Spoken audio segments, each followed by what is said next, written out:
I'm Mr. James from Charm City Karate, and I'm going to talk to you guys today about why the best martial art in the world may not be any good for you. I'm going to tell you why I say that. Every day I get people coming in looking to start a martial art. They want to start on the path, and they ask usually the same couple of questions. None of those questions really gets to the heart of the matter, which is Kempo, the art I teach, the right martial art for them? They ask things like, what do you charge? How long till I get my black belt? How is it different from Taekwondo? Things like that. And these are normal questions, okay? You know, when you go to buy a car, you ask how much does it cost? You ask what kind of mileage does it get? What colors does it come in? A savvy car buyer will ask things like, what does it cost to maintain this car over its lifetime? They'll ask what's the resale value. They'll take it for a test drive to see if they like the car. And that really is a very important feature for martial arts. You got to take them for a test drive. You have to find out if you like the martial art and if the martial art is right for you. It's super critical, not just for that particular school. Okay, you do have to find a school where you like the instructors, where you're not just from the point of view of getting quality instruction, because that's important. You can't have a total buffoon teaching you just by throwing you on the ground like they do in those karate movies, because you're not really going to learn anything that way. You don't learn how to throw somebody by being thrown on your head 10 times. Okay, it only works in movies. But you have to find a martial art that works for you. Think about it this way. If you're 6'4" and you weigh 300 pounds, basketball is not a good sport for you. Soccer, not really a good sport for you. American football is a really good sport for you. You're probably going to be able to go pro if you have any kind of athletic ability. All right. Let's say you're 7 feet tall and you can jump really high. Soccer, probably not. Tennis, probably not. Basketball, good sport for you. Swimming, not really. Could be a waste of that jumping ability, and you're going to have a lot of drag with that kind of length. All right, so you need to find a sport that fits your body type if you want to go pro, if you want to be successful. Okay? Same thing with martial arts. It's very important for you to find a martial art that fits not only your physique, but your psyche, your mental makeup. Before I got into martial arts, when I knew I wanted to do martial arts, before I started my formal training, I went around to probably 10 or 15 different schools. At the time, I was very lucky. Baltimore had a lot of martial arts studios. Not all of them were good, in the sense of not all of the martial arts were good, and not all of them were good in the sense that not all of them were reputable studios.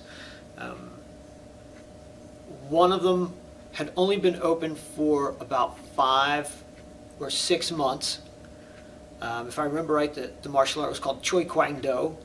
The Grand Master's name was Kwang Choi, so you can figure out where they got that name. And they were having a black belt examination. Yeah, black belts in 6 months. And they invited me to come in and watch the black belt exam. It was kind of crazy. Anyway, I went and I toured a lot of different martial arts studios. I saw a lot of different martial arts. I saw grappling styles, throwing styles, striking styles. Now, MMA had not hit the scene yet. It was going to hit about a year after I started martial arts. And to be honest, and that was UFC 1. So to be honest, there wasn't going to be anywhere to train MMA for a couple of years after that. So if you wanted to cross-train, you had to sneak around at the time. Getting ahead of myself. But here's the thing, you know, there was a really good Aikido stylist, a guy named Brian Sutherland, and I really enjoyed watching the Aikido. They moved really well. It was very interesting to me. It wasn't what I wanted to do. I went to a really good judo school.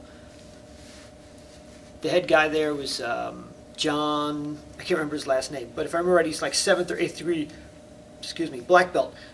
Very good. Wasn't what I wanted to do. They were good. Very good judo stylist. He trained an Olympic competitor there. Not what I wanted to do. A couple of kung fu schools. They were okay. Mostly northern styles. Didn't like it.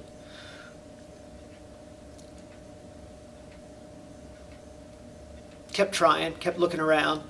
Then I walked into a Kempo school. And it was like, I'd come home. That was what I wanted to do. There was a lot of contact, a lot of fast movement. It was awesome to me. So it fit what I wanted to do. It fit my mindset, my psyche, my body style, everything. It felt like I was home. So not only is it a good martial art, it is a good martial art for me. At the time I was dating a girl who was very into judo. So she didn't like Kempo at all. She loved her judo. Kempo didn't fit her body style at all. She tried it a little bit. And it didn't fit her mindset. She couldn't wrap herself around Kempo. But she could wrap herself around judo. Judo fit the way she saw the world, the way she saw fighting, and how she could work herself into it. So judo was good for her. Okay? So before you get into a martial art, if you're not in one already, be sure that you find one that is going to fit your psyche. Okay? Just because the top MMA champion does style X doesn't mean you should do style X. Doesn't mean it's going to work for you. If the top fighter in the world right now happens to be a Muay Thai stylist, but your kicks suck, you don't want to be a Muay Thai stylist. Okay? If the top fighter in the world happens to do BJJ, but you don't like to get on the ground and roll around with people, don't do BJJ. Okay?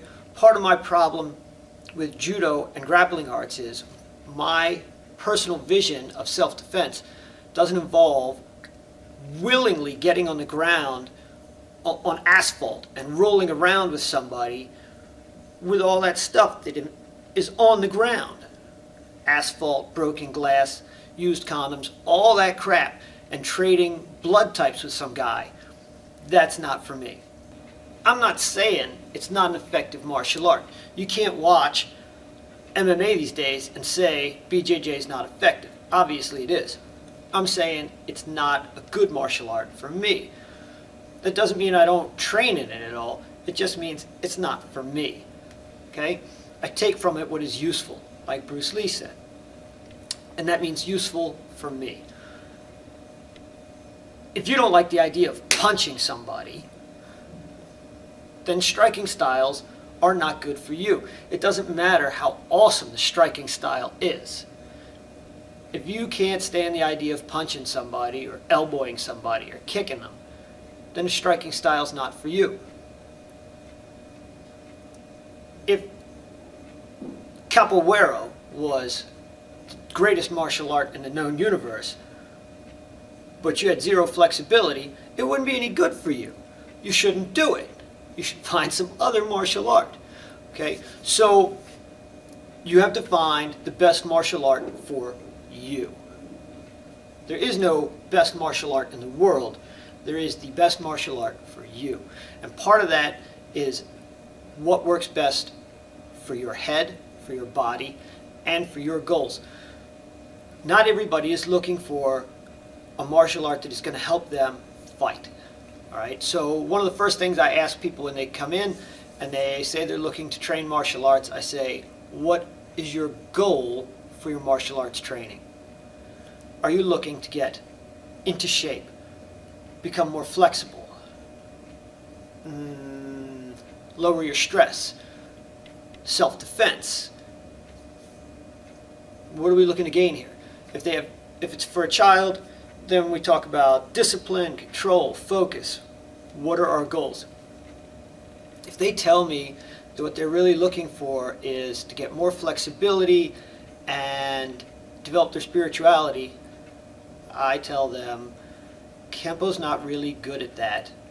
I will be happy to show them what we are good at, and we can talk about if they would like to continue in Kempo, and if not, I will show them some other schools where maybe they would like to pursue their spiritual training. Okay? We're not big on meditation. That's not what we do. If they say, you know, I'm getting picked on a lot at school, or I go to bars all the time and I'm afraid I'm going to get my ass kicked. Oh, we can help you with that. Come on in. Okay?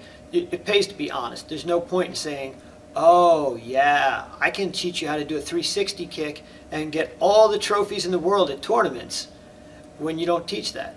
That's not what we do. I'm not going to lie to you about it. And then 6 months or a year later you go, hey man, you said you were going to teach me how to kick over my head and do 360 kicks and you never have. I'm not going to do it. Okay? I'm going to be upfront with you about what we teach, and you need to find the right martial art for you. Because that, in the long run, is going to be what is the best martial art in the world, as far as you're concerned, which is really what it's all about. Okay? So, I'm Mr. James from Charm City Karate. The best martial art in the world is the martial art that is the best for you. Thanks. Have a great day.